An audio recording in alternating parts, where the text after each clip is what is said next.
Let's take our seats. Thank you. We want to get started.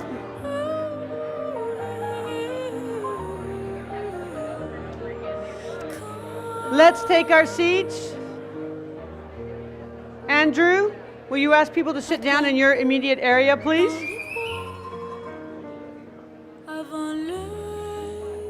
Thank you. I'm sure you can't wait for the exciting results of the survey. As soon as we have critical mass, we're getting started.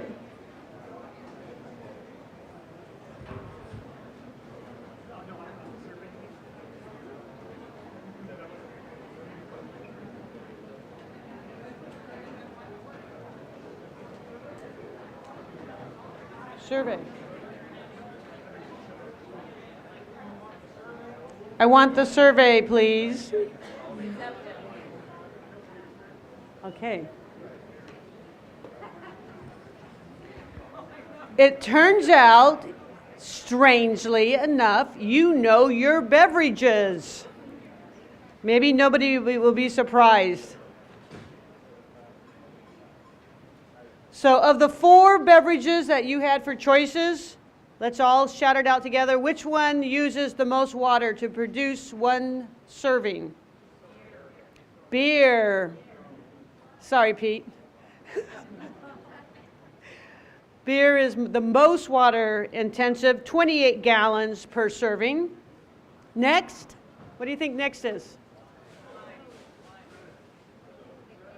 Soda at 32 gallons per serving. You gotta really think about that. And after soda comes, you're gonna get this one right, I'm sure. Wine at 34 gallons per serving. Or I had those reversed, so 30 gallons per servings. And if you really want to be water efficient and go about your lifestyle in a way that would help us to be resilient and sustainable, you should drink tequila. So that was the warm-up survey question. We have additional questions. Tequila uses 6 gallons for a shot at 1.5 ounces. Now Miguel was lobbying that the shot had to be 2 ounces. In which case it was 8 gallons. But it's still, as you can see, radically less. And we know why, because the agave is grown in a very arid place and it is well adapted to that. It doesn't need a lot of water to produce itself. It's very slow growing, but nevertheless, it doesn't need any water cumulatively. And the process itself doesn't take a lot of water. When you drink 1 ounce, you know you drank 1 ounce. It's very efficient. Our next questions were, what's the ideal relationship model between community and agency? Here we go. Harkening back to our mega theme of our first of the morning session.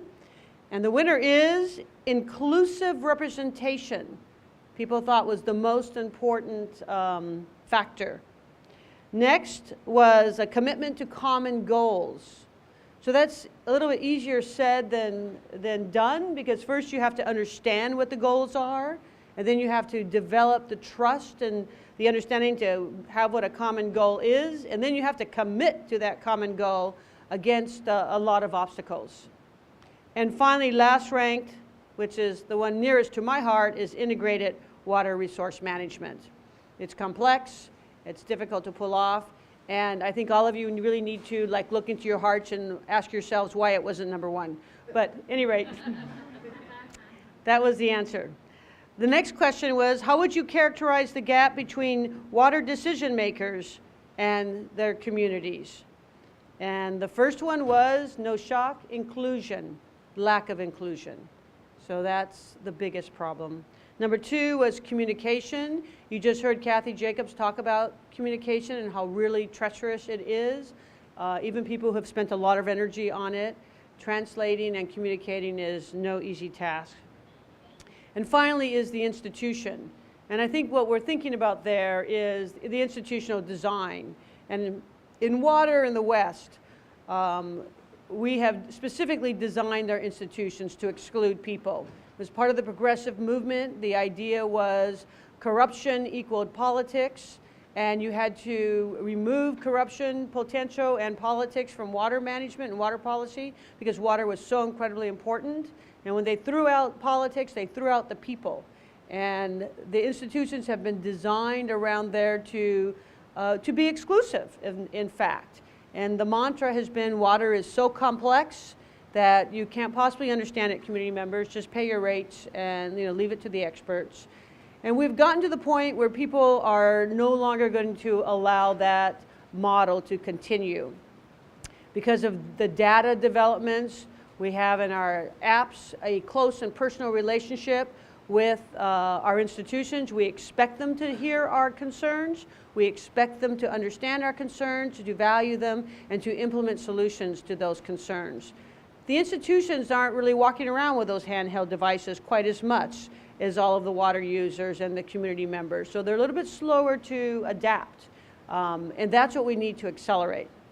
So that's going to be, we're going to spend a few minutes having a conversation, reviewing kind of what we heard from Giuseppe and from Kathy earlier this morning, where we talked about the real challenges of including communities' concerns in what has been a traditional exclusionary policy and water management process.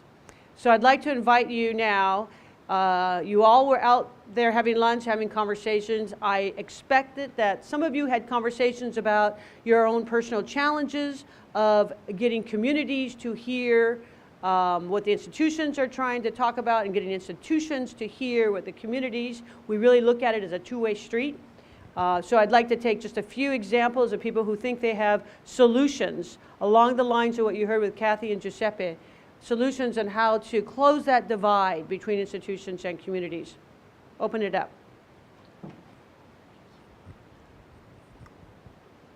Who's got one? Hands.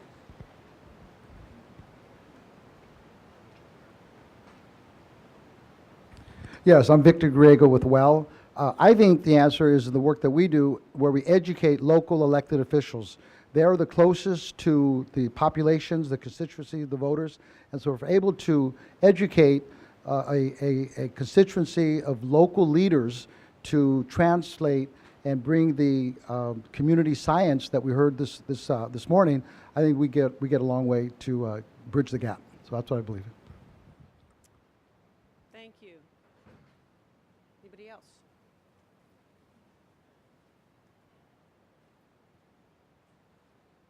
I see one right over here. Kia ora. I'm Tui Shortland. I'm from Te Kōpū Pacific Indigenous and Local Knowledge Centre of Distinction. It's well known that where Indigenous peoples maintain management over our territories, that there's high biodiversity areas, and we aren't the cause of climate change. However, we do find it difficult to access climate finance. And on the other hand, we have climate finance people developing mechanisms that may not be beneficial to us. I'm not convinced, for example, that the green bonds will have any benefit to people in the Pacific who need it, because we live in vulnerable communities that are subject to sea level rise. So I feel like the disparity, which includes communications between vulnerable communities and decision makers and policy makers, is perhaps widening. So my suggestion is, let's focus a little bit more on how we can come together and have more close conversations about solutions. Thank you. Thank you. And we have one more in the back, and then we're going to move on. Thank you. Hello, my name is Weston Boyles, and I'm the founder of Rios to Rivers, and I feel like we have a potential helpful solution in many of these problems. We conduct youth river running exchanges, running of rivers, with underserved youth from, we've been focused in the Klamath Basin now. I have a number of students we're excited to have here at the event, and we feel that focusing in rural communities, bringing students to events like this, getting a chance to hear from both stakeholders, policymakers, both sides of these debates, is really critical, particularly at the teenage age, in forming connections and being able to give these students the opportunity to feel like they're empowered and show them that they have the tools to be empowered in these decisions. So I think that's important for that. Thank you very much. So we talked about the paradigm shift of moving people back into the process. Not easy, but it's something that we've really got to think hard about how we interact with our groups, be them communities or institutions, agencies, and how to make that more accessible. And there's a lot of research on it, and Kathy has a lot of it to share. So that's something that we need to talk about. The next paradigm shift that we wanted to talk about is putting water back into nature. So I think I have a slide for this. Is this live? Ah, it is. Wait, we're going way too fast. So first, Simón Bolívar. Does anybody remember him? So his big idea, which we've been kind of implementing since, like, he was born in 1746, so we've been kind of working on it for a long time. Si la naturaleza se pone, lucharemos contra ellas, haremos que nos obedezca. If nature opposes us, we will fight against it, and we will make it obey. So how well has that worked, We did have, some progress there for a while. But I think we've definitely come to the end of the rope of that paradigm. I think everybody agrees. So we need to move, and we are moving to another paradigm. So I think this accurately captures the paradigm we are struggling to move towards. We see a lot of evidence that we're making progress, but we need to accelerate that. And those of you in this room, your job when you leave today is to accelerate that paradigm shift, to move from the concept of all of nature is our dominion, and one person who looks like Simón probably would be the person in charge of dictating how everything is done, including women, in Wales and everything else, to one that is much more balanced, moving from the ego to the echo. But it's not an easy shift, and a lot of people need to change the way they think. We have institutional boundaries that don't help us. All of our institutions are designed around water districts, and you can see here on your left, those are all water districts, and we organize water historically that way. So we say, I need 50,000 acre feet, I need to get it, I got it, I'm going to pretend it's gasoline, I deliver it, it somehow goes away, I have no responsibility for it, afterwards. But we know water is not gasoline. We know water is finite but infinite in the way we can manage it.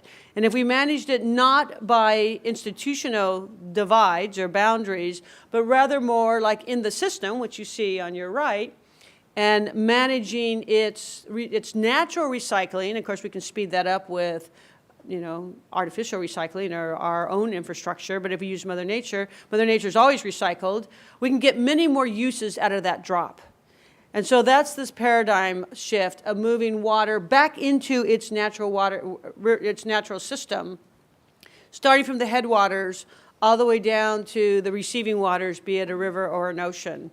And we're going to hear 4 presentations now from people from all over the world who talk about how they're putting water back into the system and how they're bringing people back into the process to help craft a more resilient response to climate change. And this is some real action, this is where the action really is.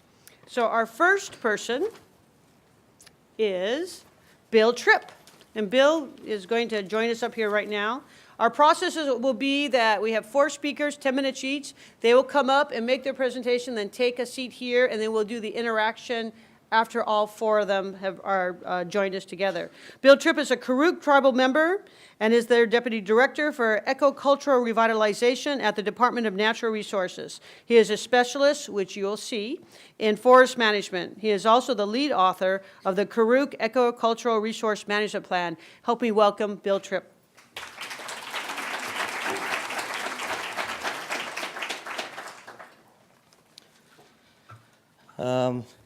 Thanks for inviting me to speak here today. I'm not very good at public speaking, so hopefully this goes quickly.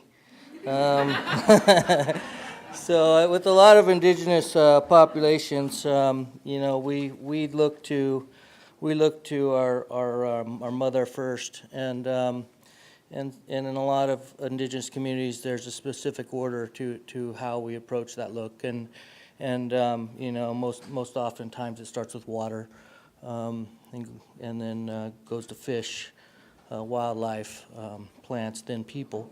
And so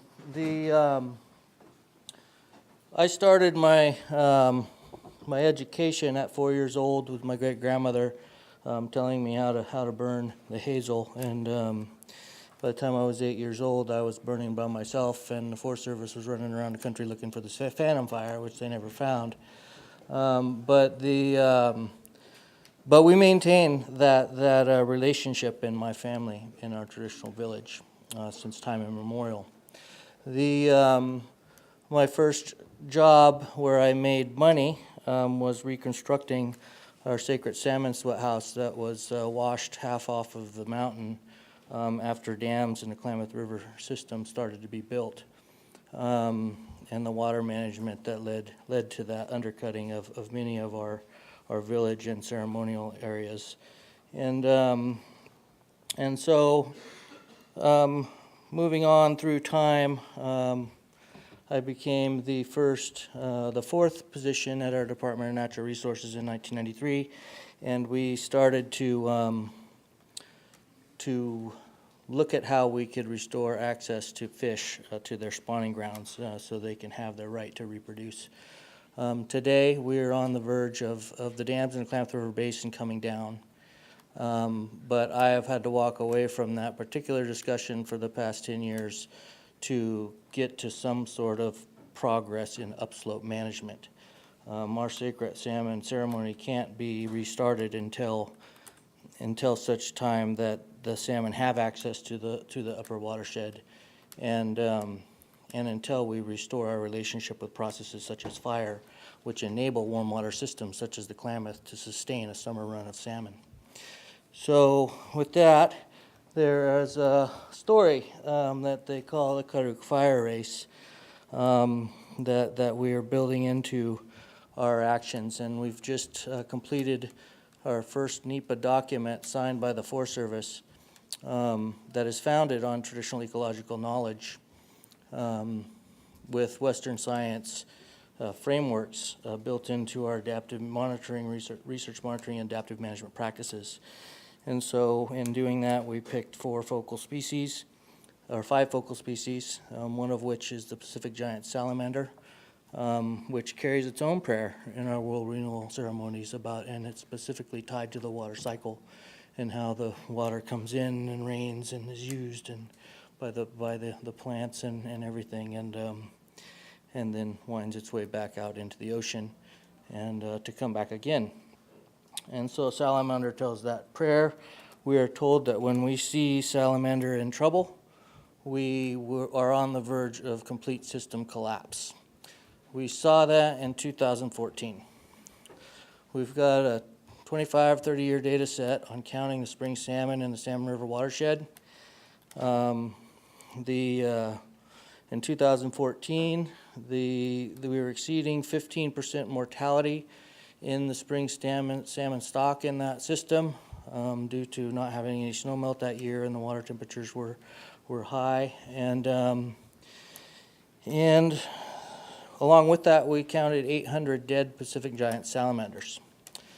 The feedback loop that ended up created by that weather pattern that occurred there ended up being fire.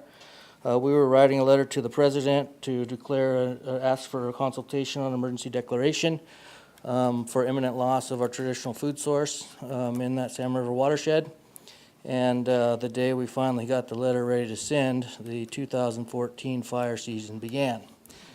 We had an opportunity to engage in that short window of time and put some fire into recent fire footprints and put some smoke in the air, cool water temperatures, and stop the mortality. The mortality ceased within 3 days of the fire starting, and water temperatures dropped and flows came up. And so these interactions are real. We've got a press release coming out in a few days from the Forest Service about some research around those interactions that are published here shortly. So that's just one piece of the equation. I could probably speak to these things for 2-3 hours, but you know, bringing fire back to the people is the pathway I chose after hearing all of those creation stories in my early years, and that's what I told my grandmother, my great grandmother, I would do, and so we're just published a report here that. About a week ago, called Electrical Ignitions, Wildfire Risk, and Community Climate Adaptation in Northern California, that speaks specifically to power infrastructure and the risks associated with that infrastructure, and that 1 in 10 fire starts in PG&E service area are from power line infrastructure. PG&E is currently being sued from the 2017 fires for. They've set aside $2.5 billion. This is what they project they're going to have to pay. You know, they could take half of that, and they just got legislation saying that they can pass that on to the ratepayers. So ratepayers could be paying $5 a month to pay for a fire that happened a couple of years ago, when we could pay $250 a month and drop $25-50 million endowments around through their service area that can lead to solutions in perpetuity. We've done some analysis on what it will take to restore fire process and function to the 1.2 million acre scale, and $50 million endowment would pay for the backbone functions and get us started. Ultimately, it would take $250 million endowment to sustain it through time, and enable us to scale to that level that we need to get to. But we've only raised $50,000 on Facebook and T-shirt sales, so it's there. We've established partnership with the Humboldt Area Foundation to help us manage that investment, and so those types of things I can see fit well into some of the things talked about today. As then you have your community-based action that becomes your investor in some of these market solutions. So I don't know how much time I have. You're doing good.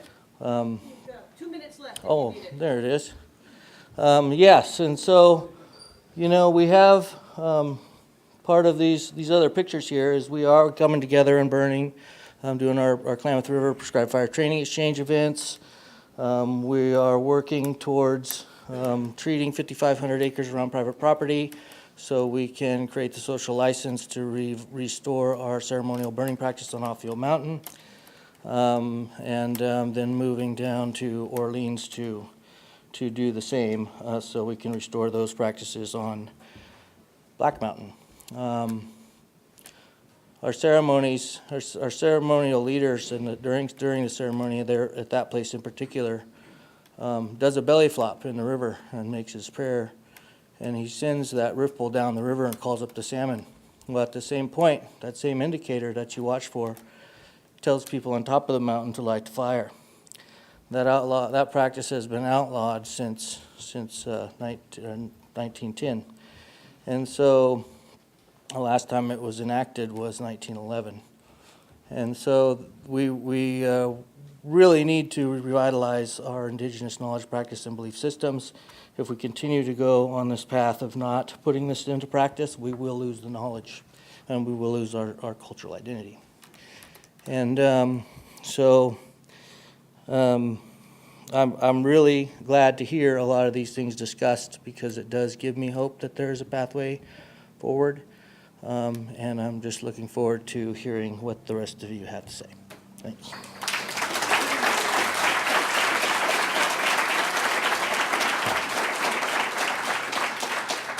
Thank you, Bill.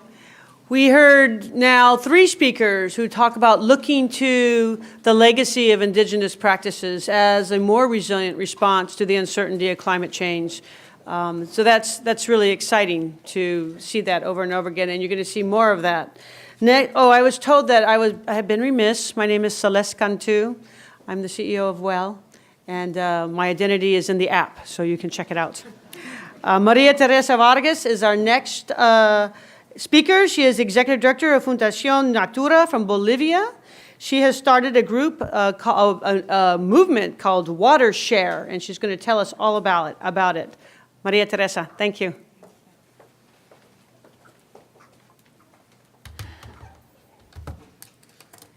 Good evening to everyone. I hope after lunch you're still awake. I know it has been a lot of presentations today, but I think we are almost at the end of this session, so I hope I can capture some of your brain and open eyes still there. No? So my English is not my first language, so sorry if you don't do my full sentences, but I will try to do my best. I grew up in the rural Bolivia. I used to go to enjoy my river until I was 6 years old. Then my mom had to move to the city because you could imagine at that time Bolivia didn't have schools in the rural areas. So people, if they want to educate the kids, they have to get out and go to the city. So I went to the city. I come back later on. And my river, who I used to see fishes, who I used to bath myself every day, it was gone. The beauty of that river was stolen, and many of my dreams was gone too. So then I went to school. I did my best, and I come back now, and I work with 6,300 farmers in Bolivia, across Bolivia, in 50 municipalities, helping them to protect water source. And this is what I will talk to you about, how we do it, and I think we do a work, but I don't think so it's something that can be copied and pasted in many other places, but it's something that we are making progress, and we want to share with you that progress. You have this slide there, and this is part of the philosophy what we do. People who produce the water just should share this asset, but people who benefit most from the water also should share the benefit. And water for us in quantity and quality is the basic what we do. So I have to use this one here, yeah? It's working now. So as I tell you, water is essentially whatever we do in my institution. And we really care about water in quantity and quality. And we care about water in quantity because for drinking purposes, so people have access to this water. But also we care about water for production system. So we're talking about rural communities, really poor in Bolivia, who need to access to water, but for these two purposes.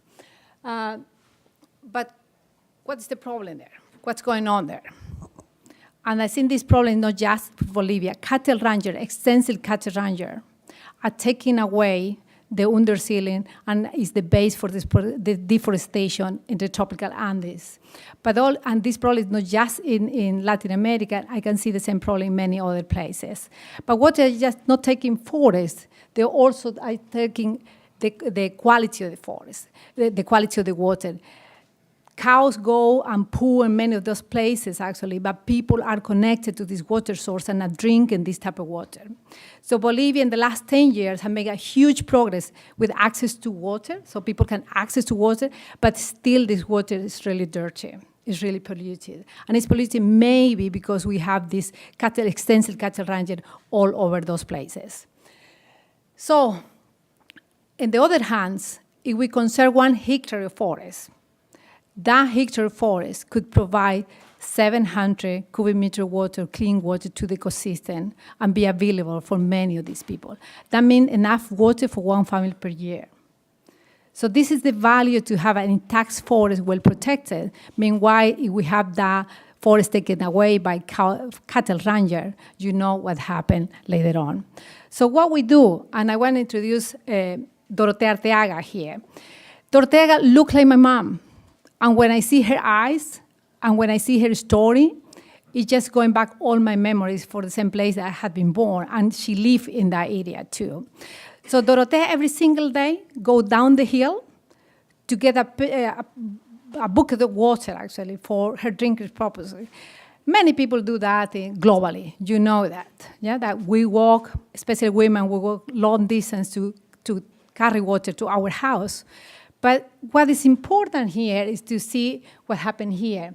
This is a petri dish. As you can see here, this is full of fecal coliform. So Dorotea is taking energy to go and get water, but that water is full of fecal coliform. And the reason why is because she's taking water in a source like that every single day.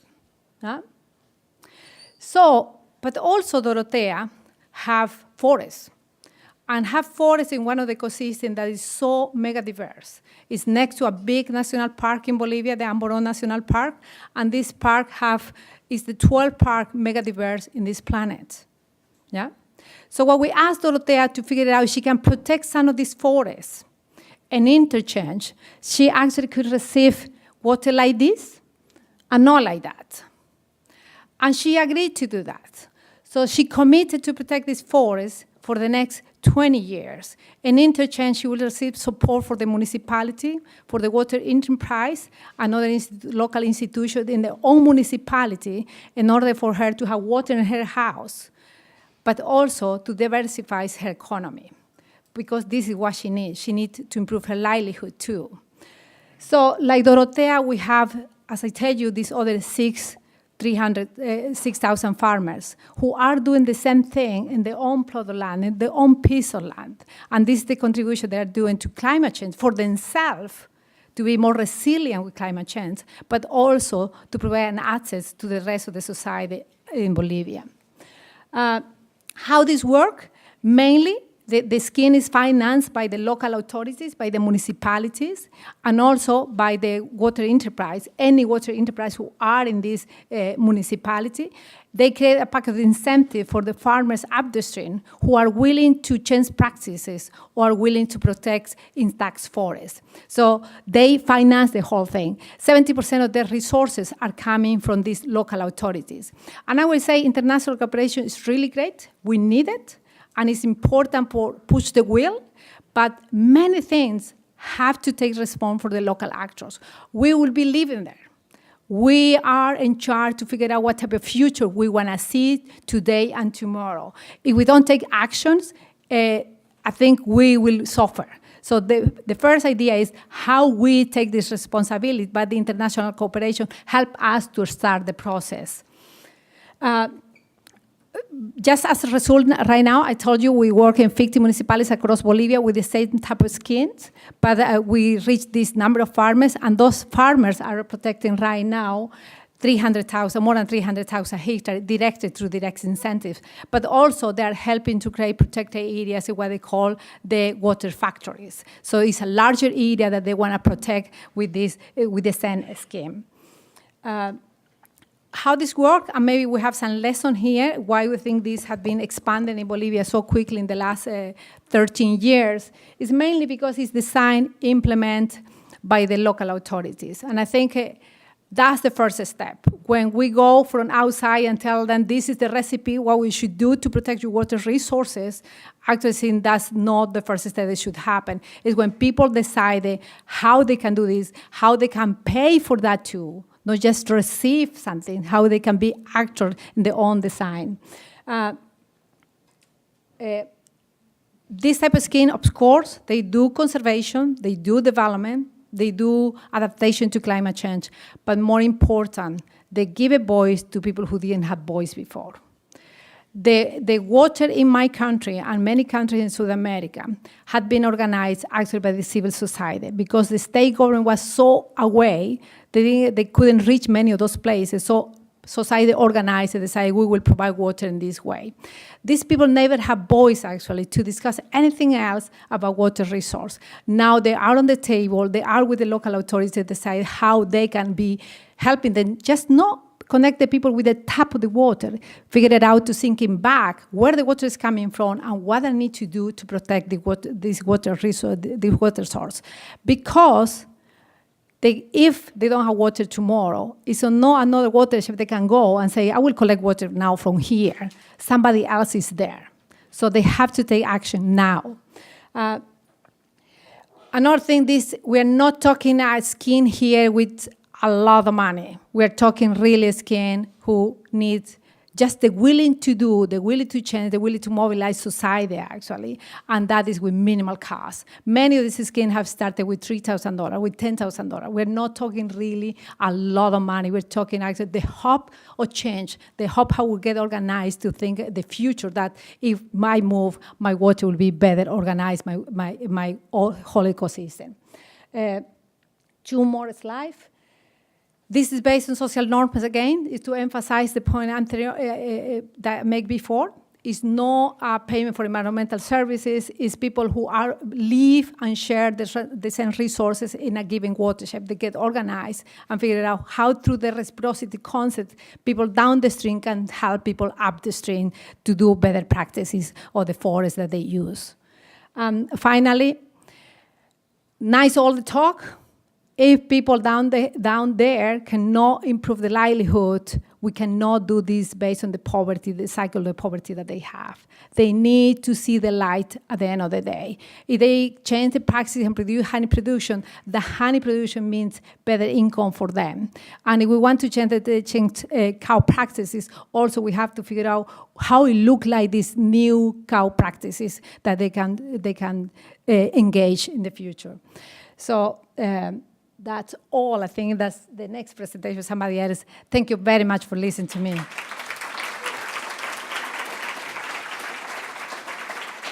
Thank you, Maria Teresa. So that's how they do it in Bolivia. Let's find out now how they do it in Colombia. Next, we have Maria Margarita Gutierrez Arias, Deputy Director of the Nature Conservancy, and she works with water funds in Colombia, focusing on the need for community engagement to support water security in a changing climate. So, Margarita, there you are. Well, thank you so much, and thank you to you all for being here and for the invitation. We are here to show you how do we work with communities implementing solutions based on nature to secure water.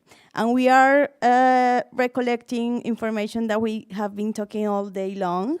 We base our work in collective work, including public and private finance, and including public finance for water treatment and water security that are almost always on gray infrastructure, with those public finance associated to protection and conservation of the watersheds in Colombia. These two institutionalities sometimes doesn't go along, sometimes doesn't talk, and that's one of the main issues that we wanted to address also. But this is not enough. We need also to include the corporates that recognize the importance of water in the economic cycle of their own business, but also in the economic cycle of the nation or the locally income.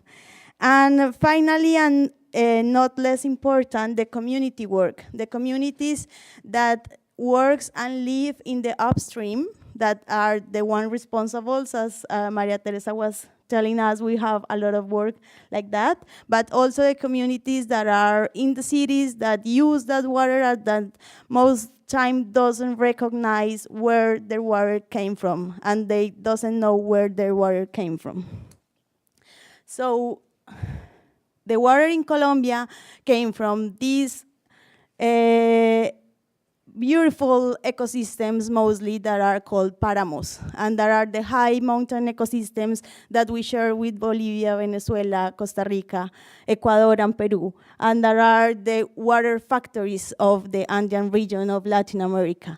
And these are very threatened ecosystems because of illegal logging, because of the car ranching, because of potato producers in the case of Colombia, and mostly because of our unsustainable rural development that doesn't take care of the well-being of the people that lives there, that are mainly small and medium landowners.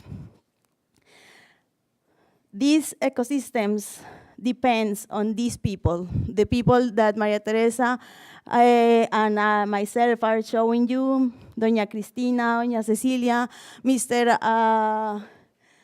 I don't remember his name, but there are a lot of people that lives there and that works with us that needs to build resilience to climate change, either for scarcity or for landslides or for droughts, or that needs to enjoy water security themselves. Sometimes the water is not useful for them, and that needs to thrive also. And I think that Maria Teresa mentioned a very important word, income. Most of these people doesn't have access to a proper income for their families, for their studies.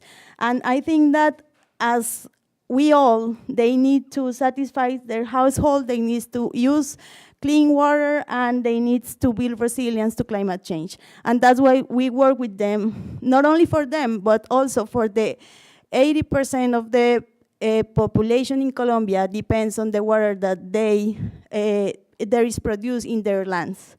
How do we work? We work in that scheme, we can see. We work with collective alliances and financial mechanisms where all the public-private resources go to different kinds of arrangement, and it depends on the institutionality of the regions and also on the socioeconomic socioeconomic instance in the regions. We managed to have the amount collected, and we invest that money in sustainable practices, in conservation, in some technical assistance to the landowners, and also in protection of some restoration of some degraded areas. I think that here there is important to mention that some of the activities that we do with the people that lives there are also reducing or minimizing the cost of the treatment for the water. And we prioritize to restore and to protect the areas where sedimentation processes affect the water treatment and elevate the costs of water treatment. So the municipalities and the water treatment facilities are very important also in this financial mechanism. In this moment, the Latin America program of TNC, of the Nature Conservancy, has a very important and large scope. We have been working in water funds across Latin America for almost 15 years, and in Colombia, we already have 7 water funds created in the most important cities of Colombia. We are designing 2 water funds, and we have worked with more or less 20,000 families where 60% of the female work are women. And this also is helping the women to empower themselves, to have a participation in the income and to liberate themselves. We work with at least 20 organizations, as I mentioned, public and private, and we are expecting to return water and to secure water for 20 million people in Colombia. But we need to keep working, and the Nature Conservancy established that at least 40% of the water resources and water areas in Latin America are degraded. So we need to scale up these programs, and we need to work with all the public and private enterprises. Here, this picture, I love it because this is one of our technicals working in the field with the owners of the lands, because we make an approach of the landscape approach, but we also share with the people in the fields, in their own farms, and prioritize the action that we do with them. We don't impose anything to them. We just get along, hear what they have to say, hear their priorities, and we build together the conservation agreements that we do in every hectare that we work with. We established with this water funds work a methodology for consolidate a desired state of the water security in Latin America. And we have established also that in the three first phases, the feasibility, design, and creation are very important, the involvement of the communities, because as I already mentioned, this is not established menu. you need to to establish how are the better governance that you need for a water fund. And you need to establish it, how it's going to work in the institutional level and also in the socioeconomic level that these communities have and these organizations have. Sometimes it's an agreement between parts, sometimes you establish a corporation, and sometimes their own communities manage their money. That depends on the different realities that we face into the field. And after that, we establish an operation and consolidation phases that could get different time lapse depending on how we work with these communities, and also depending on the business associations and the institutional and public organizations that are associated for the water funds. And that's how we are going to build this and to scale up. We are currently, we have 34 water funds operating. We are covering more or less 70 million people in Latin America, but we and the Nature Conservancy in the Latin American chapter, we are going to scale up this to 100 cities and 1 million hectares of protection and sustainable practices in Latin America to secure water, but also to secure communities' income in the upstreams, and also to give opportunities based on nature to show that a climate resilient community that also mitigates climate change can bring water to the main public of the Latin America cities in the world. And that's my 26 last seconds. Thank you.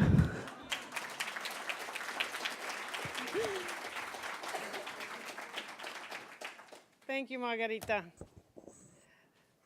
We have one more example. You've seen people from far, far away dealing with the concepts that we're talking about. The last one is a domestic example from Atlanta. We have Dr. Yomi Noibi, who will be joining us. He's the Executive Director of the Environmental Community Action, Inc., ECHO Action, and he has dedicated his life to mobilizing communities to respond to a variety of pollutions, different kinds of pollutions in the face of climate change, and is focusing most recently on stormwater management. Dr. Noibi.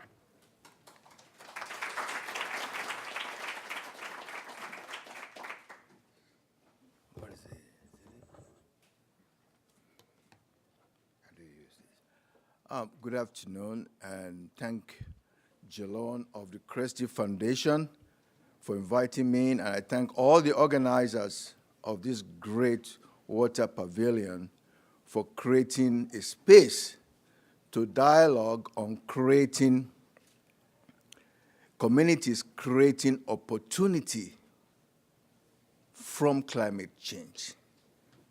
And I asked myself, what does that really, really mean? Creating communities, creating opportunities out of climate change. To me, it simply means communities taking ownership of the climatic mess they live in. When you take ownership of something you want to take action.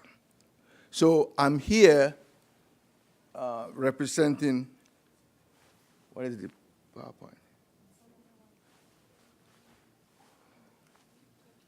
Okay. So we've had investment in water infrastructure, investment in social infrastructure. I'm here to focus through this short dialogue of investing in just relationships and building people or growing people so that they can empower themselves. And I'm going to share with you what we're doing in Atlanta based on our work in Fulton County in 2 communities. That is English Avenue, Vine City, and Peoplestown. We're going to just look briefly about the nuggets of the context of what I'm talking about. Then I'm going to share with you green infrastructure. Everybody here knows green infrastructure, what it means. So we're not going to talk about that, but remember as a takeaway that green infrastructure is a natural, not national, natural security for stormwater management. And then we're going to look at the opportunities we have created to address it. And finally, we're going to look at the outcomes and lessons learned so far. This is an example of flooding that people in Fulton County experience, particularly when we have the heavy rain events. These heavy rain events have, messed up some of the issues that we're working with in Atlanta. So this is for real. And people live with this every day. And, moving forward, so in 2010, a group called Park Pride, they came up with a study, the Proctor North Avenue study, that looked at water issues and developing a green infrastructure plan to help people in English Avenue, Vine City. And they developed a plan. And EcoAction was involved with this. This is the downstream communities that are really most impacted. Then EcoAction, what do? We listen. We help communities organize so that they can actually address environmental health threats.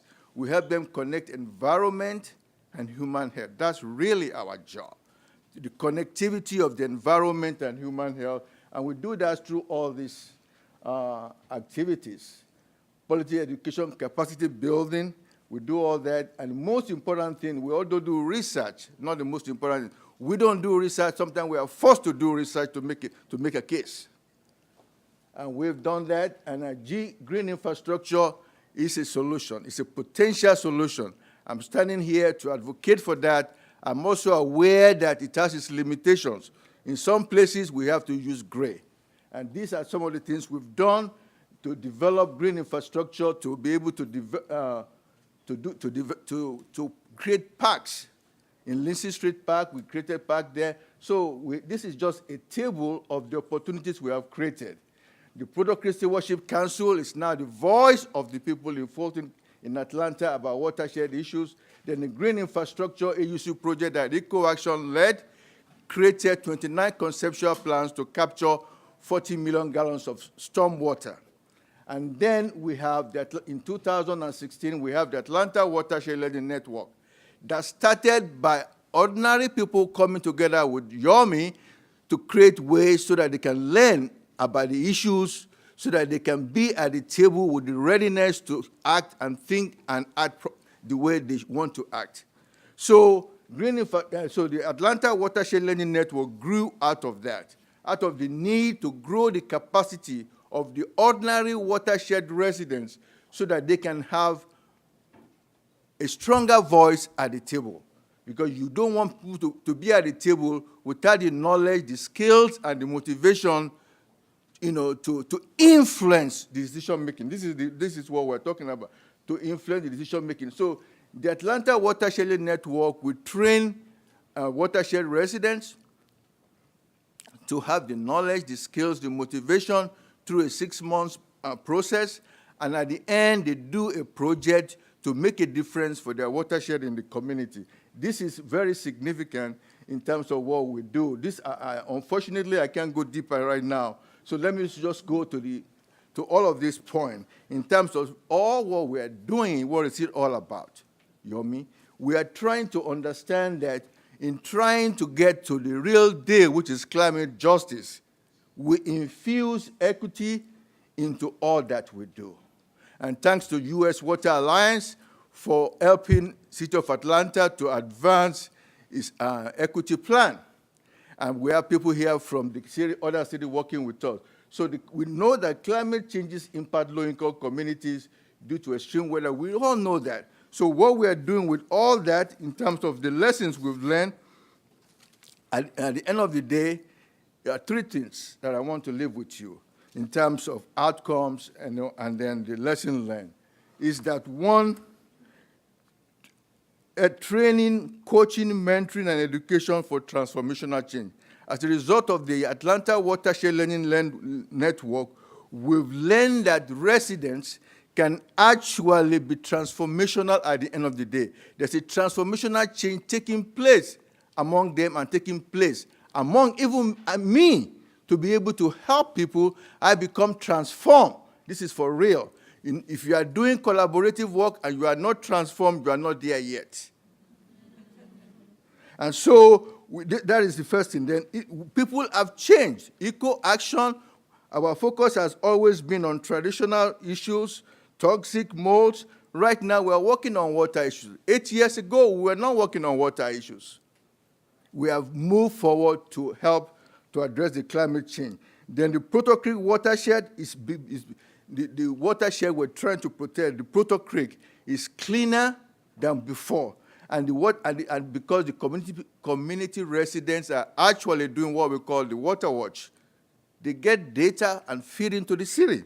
And the city uses that to make a difference. The city itself has grown and is changing, and they are responding to the community, and they are a leader in green infrastructure. We have the longest permeable pavers in the city of Atlanta in this community that I just mentioned. And so that is, and we have a lot of partners, and then the community residents have experienced a relief of flooding, increased capacity residents, higher levels of environmental education. The environmental education we're doing is not just about knowledge, folks. It's about education about the environment, which is the knowledge part, then education from the environment. From the environment, you have to experience it. Then education for the environment. That is the advocacy. You have the knowledge, you experience it, then guess what? You take action. But to do that, that education has to be experiential. That education has to appeal to your emotional intelligence, and it has to appeal to your values. To make transformational change, if we don't get to the values in training, in coaching, we are not there yet. So we have to share power and unite, organize for climate change. So at the end, it's not so much what Eco-Action does or any of our partners.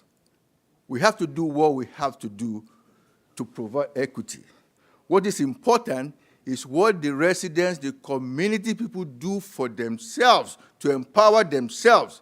When they do that, we are leading towards climate justice. And we're leading towards what will unify us to be able to advance this. We cannot advance it without the people that are most impacted by this issue. So in closing, the birds, my time is out. Thank you for listening.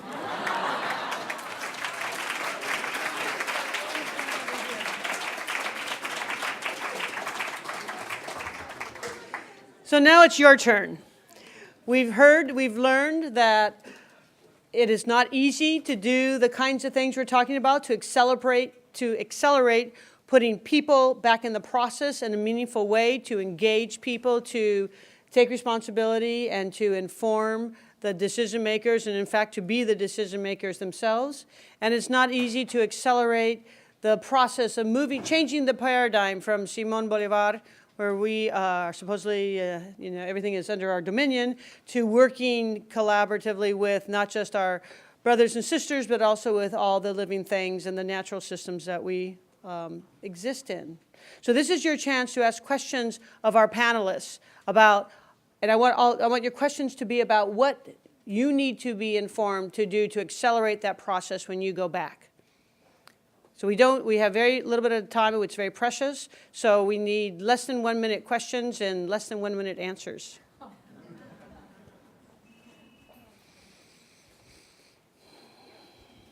Thank you so much for being here. My name is Ann Krelak. I'm with the Sonoma County Water Agency, and we're working on a lot of stakeholder work right now because we depend on a lot of land that is not under our control, a lot of privately held land for our water supply. So my question for you is, what are the pitfalls that we should keep in mind as we work with communities and ask for their input? What should we know? And what are your biggest pet peeves? What should we avoid doing? Thank you.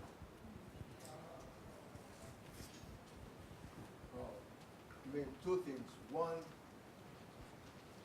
be real.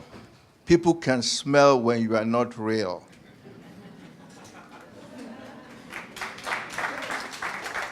No, until, let's listen to one another. The fear that the community has this, and that. Yes, they have this and that. But you also have X, Y, and Z. How you make that happen, has to do with mutual respect. Yesterday, I was talking about sharing knowledge in an empowering way. Yes, you have this knowledge, you have that knowledge, but they also have. So how you make that, how you share that in a mutually equitable way is what you need to try and focus upon. And just relax. We are all human beings. We make mistakes. And they will accept your mistake, trust me. More comments from the panel? They only say that we'll add it, spend as much time you need in building trust. When you build that, that's the foundation. And then you can carry on long way. But that building trust, be realistic also. Because sometimes we promise everything, or they want to solve all the problems at the same time. That's not realistic. They won't do it. And then it's really important the community to also work with somebody who have the mandate. In our case, local authorities have the mandate, but we have to empower the communities to go and talk to them. And that is really key. I will add that you need to hear, but not only of their knowledge, but also their necessities, and prioritize what you can build with them to fulfill their necessities, because they usually think that people came to ask for things for them, for the rest of the community, and not solve the basic necessities they have. Any other comments? Giuseppe or Bill, I can't see. You said just 1 minute. Yeah, that's true, we have 1 minute. So trust requires time, and time is probably our most precious resource. And that should be taken many different ways. Next question. There must be another question. In the very back, Debbie.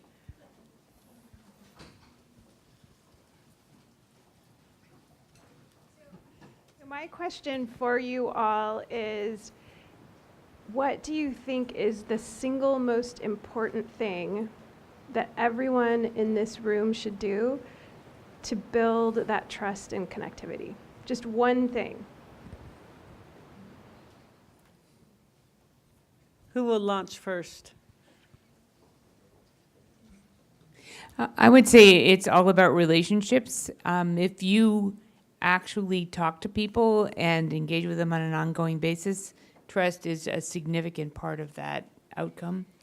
And what we find is what we call co-production of knowledge, where people are open to information flowing in both directions.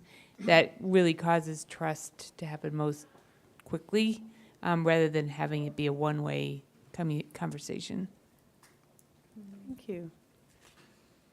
I don't have much to add it, but just in our case, it was put a table there. Put a table so people can see that on the table, people up the stream and people down the stream without agenda. The agenda was to protect this common water resource and how we do it. So that was the way how to build. And sometimes, drink some beers. Help, really, really help. I would say that be open to opportunities and build innovation opportunities within the communities. Well, I think first is understanding, then confidence, and honesty. Yeah, I think along with honesty comes sincerity. A lot of times people react because they're reacting to something, and I think when they start to believe in something is when the conversation turns sincere, and you can move forward in areas that test your belief. They don't necessarily all have to fit within your current belief structure. Two things. Meet people where they are, promise less, and do more. Thank you. Right here, Bev. Or Bevan? Bevan, I have a question. So, what have you all sat down with any stakeholders where their objectives are just totally, polarized to begin with? Like, we want to take out 80 acres because that's going to a forest because that's going to create jobs for us, and the environmental side saying, well, we want to preserve that forest because it's going to filter the water and give us clean water. I mean, how do you get those totally polarized groups with different objectives and goals to come to one objective or compromise? That was one of our biggest challenges in our NEPA document we just signed. Around the spotted owl issues in the Northwest Forest Plan area. And, there was a conflict because it said, the current condition was that it was high quality foraging habitat. Historic reference condition said it was more of an open oak woodland savanna, and that's a type of aspect of that wouldn't traditionally be that type of habitat needed for the spotted owl. Problem being is we just followed all of those threats to our conservation targets backwards to the root cause. And we were able to build the story that said, okay, we do need to save these black oaks. We do need to take some of these conifers out of here. And we need to get fire process back on the landscape, but let's do it within the scope to where we maintain the function of the habitat until we can restore it where it needs to be. And so we got through it. We ended up with our environmentalist representative going into a stand that we just decided not to mark, and they marked it themselves. And they actually marked like 47 trees over 34 inches in diameter.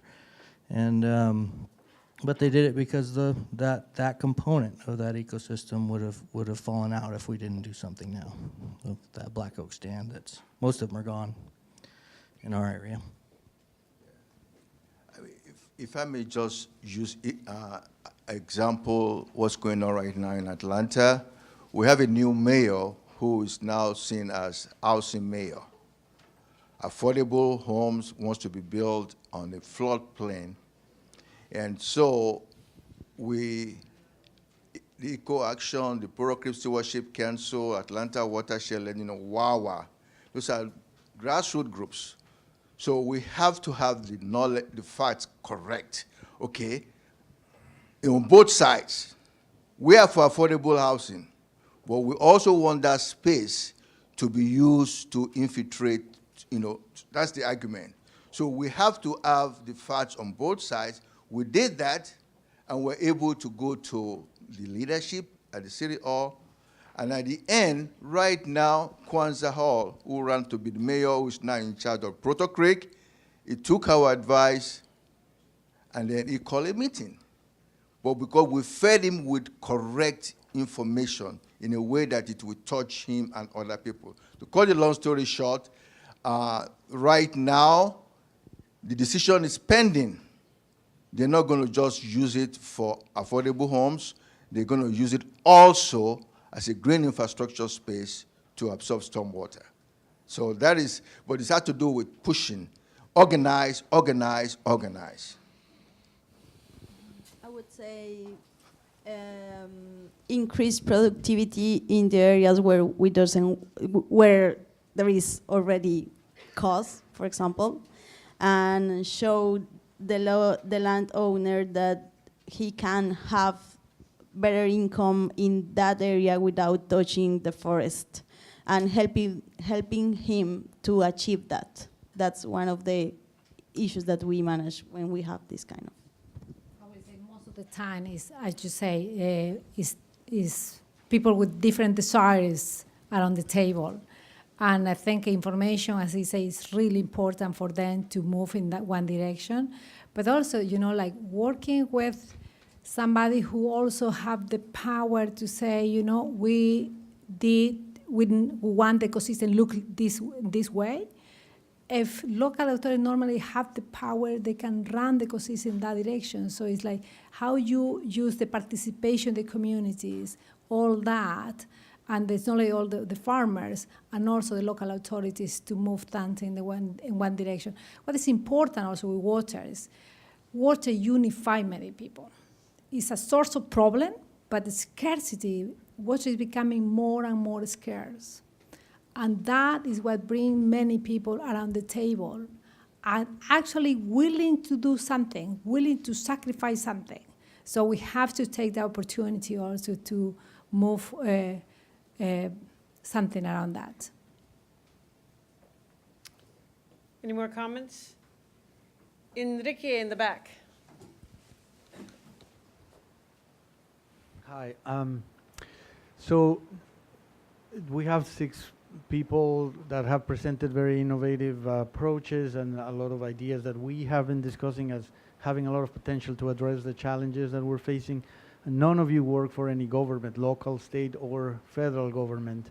My question is, how do you see the role of government at different levels in those innovative solutions, or should they just support with money and stay out of the way, or is there a facilitating role? Is there a deregulation, re-regulation role? Is there anything you can say about the role of government? Okay. The role of state or federal government. Go ahead, Kathy. So I worked for the Arizona Department of Water Resources for 23 years, for the federal government for 4 years. So I think I do have a little perspective on the role of government. And I would say, for example, the Arizona Groundwater Management Act, which is, in fact, or was, when it was created, one of the most innovative approaches to water management in the United States, and actually a model for worldwide governance. We learned a great deal from that whole process, lots and lots of lessons. So there's no question that setting an equitable framework within which problems can be solved, where the local community actually plays a role, but there's also a larger scale objective that can sort of interact with that local community. That tension between the larger scale objectives and the local objectives can actually be very fruitful if it's managed properly. So that's very arm-wavy answer, but there's a lot of stuff behind it. I should Margarita. say that for those of you who doesn't know who is Simón Bolívar, was the liberator of Colombia and many other countries.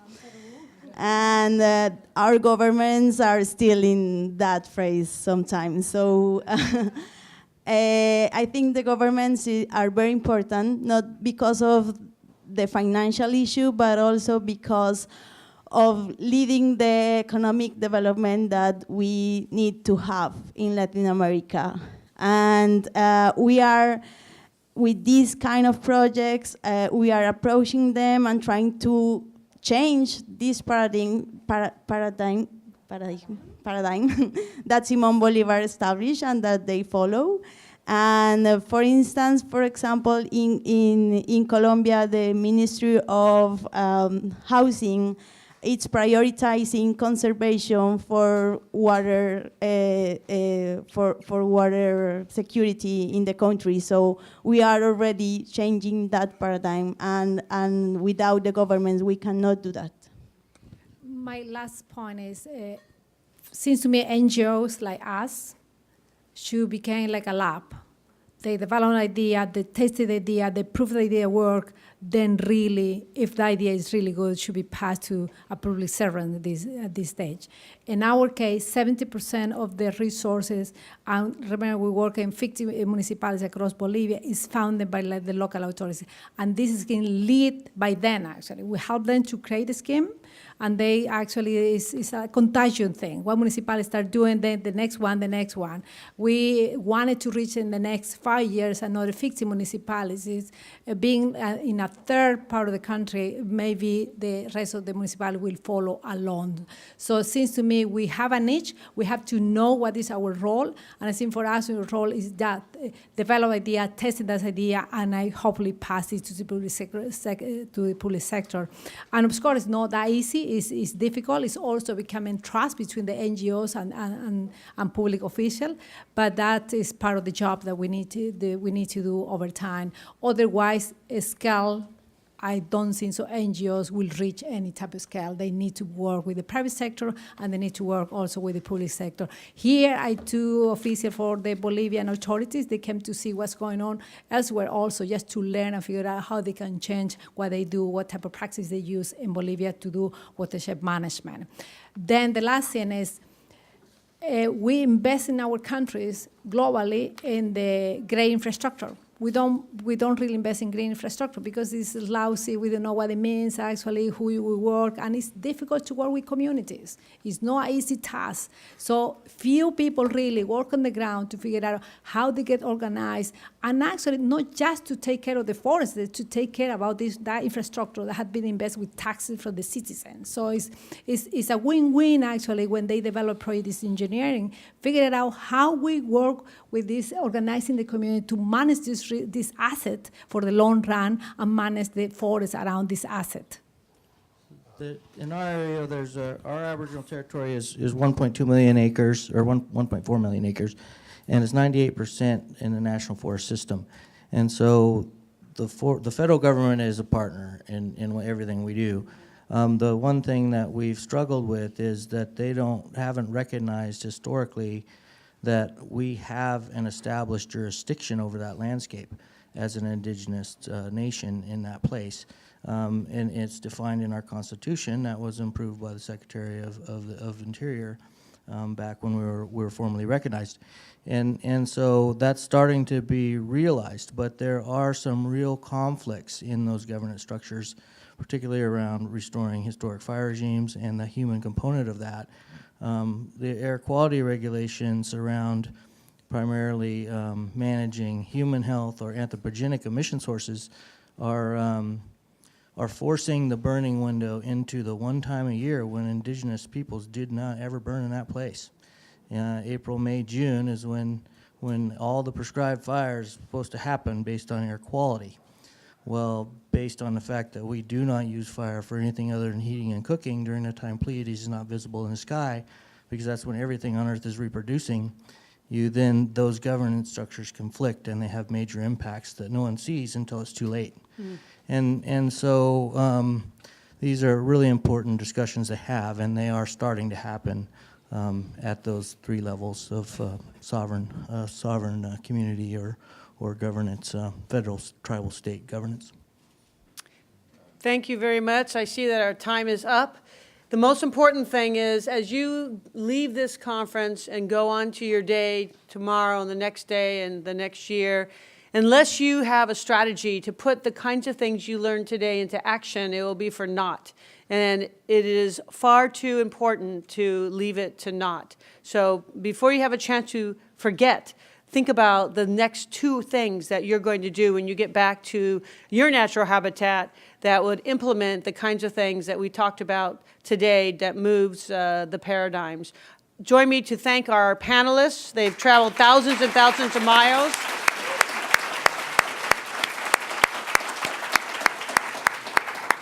I want to thank the 24 members of my steering committee. There are too many, so please know that you are loved and appreciated and thanked. And we're going to move right on to growing water advocates globally. So do not move, do not get up. Thank you.